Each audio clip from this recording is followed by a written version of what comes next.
পদত্যাগ করেছেন খুলনা বিশ্ববিদ্যালয়ের উপাচার্য সহ ৬৭ জন আর বদলি করা হয়েছে ১৩ জনকে।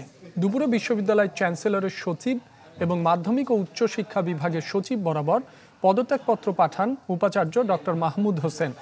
সেখানে ব্যক্তিগত কারণ উল্লেখ করেন তিনি। এদিকে শিক্ষার্থীদের তোপের মুখে পদ থেকে সরলেন বরিশাল বিশ্ববিদ্যালয়ের উপাচার্য অধ্যাপক ডক্টর মোহাম্মদ বদরুজ্জামান ভূঁইয়া। এ সময় পদত্যাগ করেছেন প্রক্টোরিয়াল বডির ৭ জন। এই খবরে আনন্দ র্যালি করেছেন শিক্ষার্থীরা।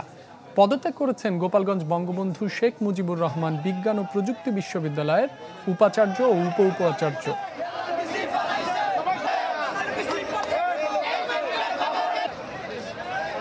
শিক্ষার্থীদের দাবির পরিপ্রেক্ষিতে আমাদের মাননীয় ভাইস চ্যান্সেলর মহোদয় এবং প্রক্টর এবং প্রক্টোরিয়াল বডির সবাই পদত্যাগ করেছে। আমরা আসলে প্রচন্ড আনন্দিত এবং আমাদের যে দাবিটা ছিল এই দাবিটা প্রতিফলন হয়েছে। পদত্যাগের মধ্য দিয়ে আসলে আমাদের সব সমস্যার সমাধান হয়ে গেল না।